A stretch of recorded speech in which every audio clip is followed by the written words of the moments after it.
오늘 주일 오후 예배 말씀의 제목입니다. 17절에 여호와께서 이르시되 내가 하려는 것을 아브라함에게 숨기겠느냐 이렇게 말씀하시지요. 하나님께서는 그 하려는 것을 숨기지 않고 아브라함에게 다 말씀하신 것입니다. 마찬가지지요. 하나님께서는 우리에게도 하시려는 것을 먼저 말씀하시는 거예요. 하나님께서는 항상 먼저 말씀을 주셔서 우리로 알게 하시고요. 그리고 그 언약을 이루고 성취하시는 분이십니다. 하려는 것을 알리시는 이 여호와 하나님의 이 말씀을 우리가 제대로 붙잡으면은 우리가 정확한 하나님의 인도를 받을 수 있는 것입니다. 첫 번째입니다. 하나님께서 아브라함과 사라에게 하려는 일을 말씀하셨는데 무엇이냐? 아들을 주시겠다 약속하신 거예요. 창세기 12장 2절입니다. 하나님께서 아브라함을 부르실 때 처음부터 후대를 약속하신 거예요. 내가 너로 큰 민족을 이루고, 후대가 없으면 큰 민족을 이룰 수가 없잖아요.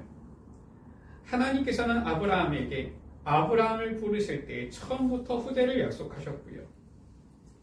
이 후대를 약속하셨을 뿐만 아니라 아브라함과 이 사라가 시간이 오래 지나갈수록 때로 불신앙에 사로잡히니까 다시 확인하신 겁니다. 그래서 창세기 17장에 보니까 사라를 통해서 아들을 주겠다 말씀하셨고요. 그 아들의 이름까지 19절에 보니까 너는 그 이름을 이삭이라 하라. 이름까지 이미 약속하신 것입니다. 그리고 말씀하시지요. 내가 그와 내 언약을 세우겠다. 한마디로 해서 저 애굽 저 여인 그 여종 하갈을 통해서 낳은 그 이스마엘이 아니라 내가 너와 아브라함과 사라 사이에 이 주는 후대 이삭을 통해서 언약을 세우겠다. 이 후대까지 이름까지도 약속하신 거예요. 그리고 이제는 이 아브라함과 사라가 도무지 의심하지 못하도록 아들 이삭을 주실 시기까지 언제 이 아들을 줄 것이냐 그 주실 시기까지도 확실하게 약속하신 것입니다. 21절에 창세기 17장 21절에 내 언약은 내가 내년 이 시기에 사라가 내게 낳을 이삭과 세우리라. 오늘 18장 10절이지요. 내년 이맘때에 내 아내 사라에게 아들이 있으리라. 이처럼 하나님께서는 하시려는 일을 확실하게 정확하게 이 아브라함과 사라에게 알리신 거예요. 아들을 약속하셨지요. 자, 어떻게 보면 하나님의 인도를 받는 것이 어렵지가 않습니다. 성령의 인도를 받는 것이 어려운 게 아니에요. 하나님께서 알리시니까 알리시는 대로 믿고 기다리고 믿고 따라가면 되는 것이지요. 자, 그리고 하나님께서는 아들을 약속하셨을 뿐만 아니라 아브라함에게 이 소돔과 고모라 심판하실 것도 알리신 거예요. 이것이 오늘 우리가 두 번째 보면은 하나님께서 아브라함에게 알리신 내용이지요. 오늘 18장 1절에 보니까 여호와께서 아브라함에게 나타나셨어요. 2절에 보니까 사람 셋이 서 있는지라. 지금 여호와 하나님께서 사람의 이 형상으로 지금 아브라함에게 나타나셨구나 이렇게 볼 수 있는 것이지요. 그래서 아브라함이 지금 이 세 사람을 이제는 청하여서 이제는 떡을 준비하고 고기를 준비해서 그들로 하여금 먹게 하지요. 그리고 이 세 사람 지금 이제 여호와께서 아브라함에게 말씀하시는 것입니다.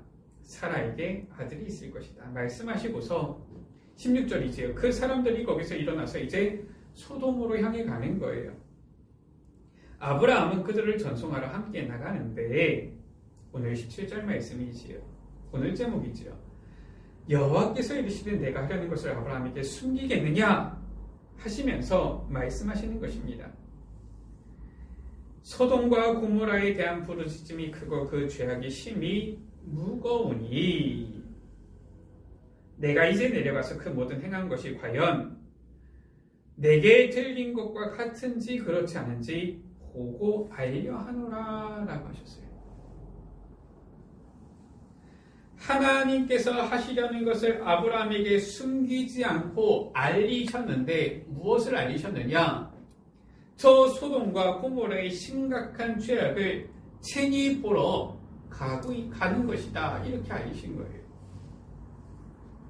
실은 어떻게 보면은 아브라함하고 상관없을 수도 있지만 또 아브라함하고 상관이 있잖아요. 그래서 소돔에는 누가 살고 있습니까? 조카 롯이 살고 있단 말이에요. 이 아브라함이 조카 롯을 어떻게 생각하는지는 실은 성경에 잘 나오지요. 아브라함이 이 본토 친척 아비집을 떠나 하나님께서 명하신 가나안 땅으로 갈 때에 누구를 데리고 옵니까? 조카 롯을 데리고 오는 거예요. 그만큼 아브라함에게 있어서 이 조카 롯은 굉장히 이 마음에 담긴 이러한 조카요 이 친척이지요.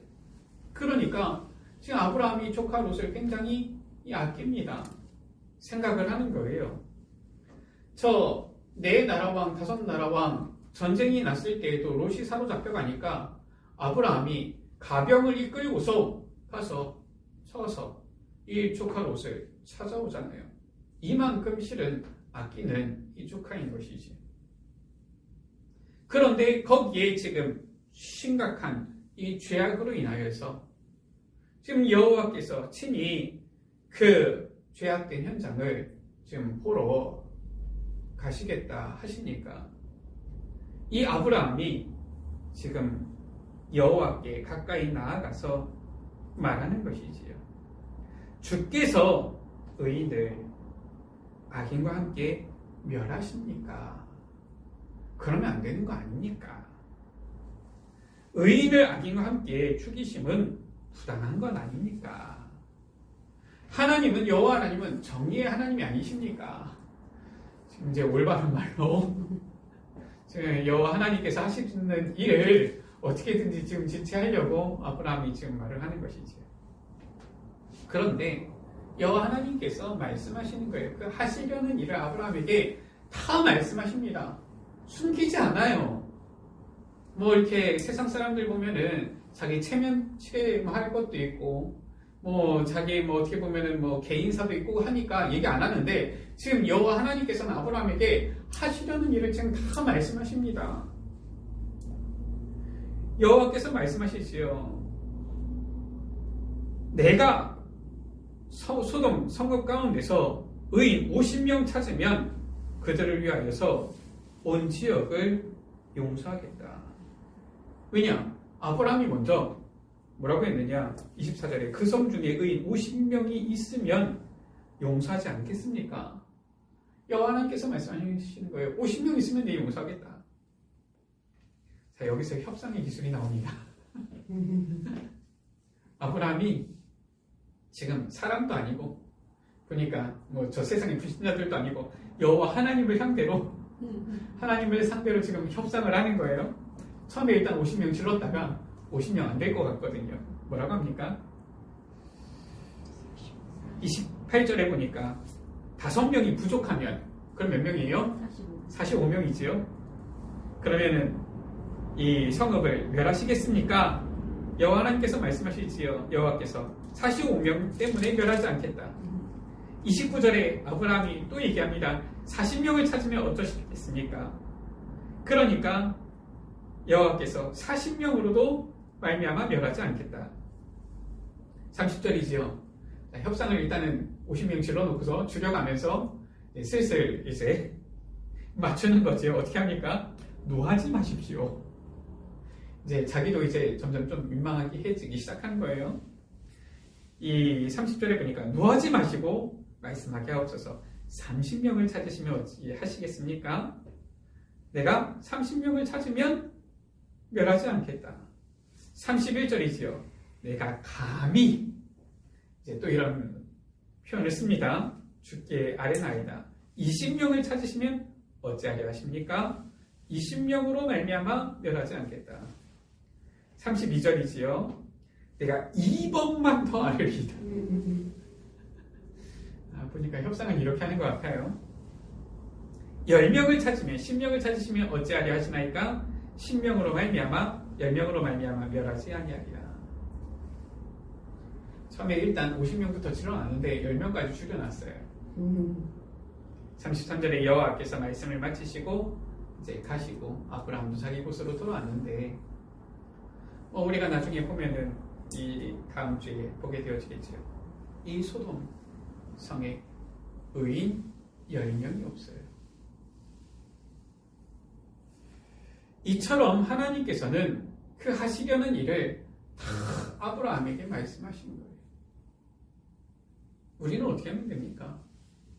하나님께서 하시려는 일을 알고 그에 맞게 정확하게 인도받으면 되는 것이지요. 세 번째입니다. 하나님은 그의 도를 지켜 행하는 자에게 미리 말씀, 언약을 주시고 이루신다라는 거예요. 18절 말씀이지요. 아브라함은 강대한 나라가 되고 천하 만민은 그로 말미암아 복을 받게 될 것인데 이 아브라함이 누구냐? 19절 가운데 보니까 여호와의 도를 지켜 의와 공도를 지켜 행할 자로 하나님께서 택한 자다라는 거예요. 그가 바로 하나님의 복을 받게 되어지고 강대한 나라가 되어지며 하나님께서 하시려는 일을 다 듣고 알게 아는 자가 되어진다라는 거예요. 하나님께서는 그의 도를 지켜 행하는 자에게 미리 말씀 주시고 알게 하시고 인도받게 하시는 거예요. 하나님께서 우리를 이 하나님의 도를 지켜 행하는 자로 부르신 것입니다. 택하신 거예요. 아브라함을 택하신 것처럼 우리를 택하신 거예요. 너무나도 감사하죠. 그리고 우리에게 하나님께서 하시는 일, 하시려는 일 알게 하시는 것입니다. 하나님께서는 어떠한 일을 하셨습니까? 메시아의 언약 주셨고 예수 그리스도를 통해서 성취하신 거예요. 요한복음 19장 30절이지요. 다 이루었다. 예수님께서 다 성취하신 것입니다. 이 약속을 주셨고 성취하신 거예요. 그리고 우리에게도 지금도 약속 말씀을 주시고 이루십니다. 무엇입니까? 요한복음 1장 12절에 영접하는 자 곧 그 이름을 믿는 자들 하나님의 자녀가 되는 권세를 주셨다라고 했어요. 예수 그리스도를 믿는 자에게 구원 약속하셨고 믿는 우리에게 그 약속을 이루시는 분이시지요. 뿐만 아니라 앞으로도 이루어질 약속을 우리에게 말씀하신 것입니다. 사도행전 1장 8절이에요. 오직 성령이 너희에게 마시면 권능받고 땅끝까지 이르러 내 증인이 되리라. 부활하신 주님께서는 세계복음화 명령하셨고요. 지금도 반드시 이루어 나가시는 분이신 것입니다. 이처럼 하나님은 그의 도를 지켜 행하는 자에게 미리 말씀 주시고 이루어 나가시는 거예요. 말씀을 마칩니다. 하나님께서는 그의 택한 자에게 그의 도를 지켜 행하는 자에게 미리 말씀을 주시고 이루는 분이세요. 하나님께서는 아브라함에게 미리 하시려는 것을 알리셨고요. 하나님께서는 말씀으로 우리에게 하나님께서 하신 일, 또 하시려는 일을 우리에게 알리신 것입니다. 예수 그리스도를 통한 이 구원의 키를 여시는 것, 우리에게 말씀하셨고 이루셨고요. 그리고 모든 민족에게 복음이 증거되는 이 세계복음화, 이 귀한 사역에 우리를 증인으로 삼으시겠다. 미리 말씀하시고 또 반드시 이루시고 성취시키시는 분이십니다. 그래서 우리는 우리에게 미리 약속하시고 말씀을 주시고 이루시는 하나님의 이 언약을 제대로 붙잡기만 하면 돼요. 반드시 세계복음화는 되어집니다. 그리고 이 세계복음화를 위한 귀한 사역에 하나님께서는 우리를 증인으로 삼으시겠다 약속하시는 거예요. 반드시 성취될 하나님의 이 언약을 붙잡고 하나님께서 일하시는 그 대열에서는 우리 여러분들, 우리 모든 예수빛 가족들 되시기를 주의 이름으로 축원합니다. 하나님께서 우리에게 하시려는 것을 미리 알리시는데 우리는 하나님께서 하시려는 그 일, 말씀을 통하여 확인하고 말씀을 통하여서 미리 나의 언약으로 붙잡고 나아가면서 그 하나님께서 행하시는 그 일 가운데에 놀라운 하나님의 역사 가운데에 증인으로서는 이 축복의 대열 속에 있는 귀한 은혜가 있게 되어지기를 주의 이름으로 축원합니다. 기도합니다. 하나님 감사합니다. 하나님께서 하시려는 일을 아브라함에게 알리시고 하나님께서는 하시려는 일을 미리 택한 자들에게 알리사 그 일을 이루어 가시며 이제는 그 속에서 이제는 이 택한 자들을 증인으로 축복의 대열에 선 주의 자녀로 삼으시는 것을 우리가 봅니다. 주님, 우리에게도 주님께서 하시려는 일을 성경의 말씀을 통하여서 미리 나타내시고 보이셨으며 주님, 주님께서는 우리에게 그 말씀을 주사 그 말씀을 반드시 이루시고 성취하심을 우리가 믿사오니 주님, 주님께서 이루시는 이 말씀 성취에 놀라운 대열에 우리가 서게 하여 주시며 이 언약을 붙잡고 주님께서 우리를 빛의 증인으로 세우시는 이 축복을 마음껏 누리게 하여 주옵소서. 반드시 이루어질 언약, 세계복음화의 언약, 이 귀한 사역에 우리를 증인으로 세우심을 감사하면서 담대하게 믿음으로 나아가는 주의 자녀들 되게 하여 주옵소서. 우리 구주 예수 그리스도의 이름으로 기도드립니다. 아멘.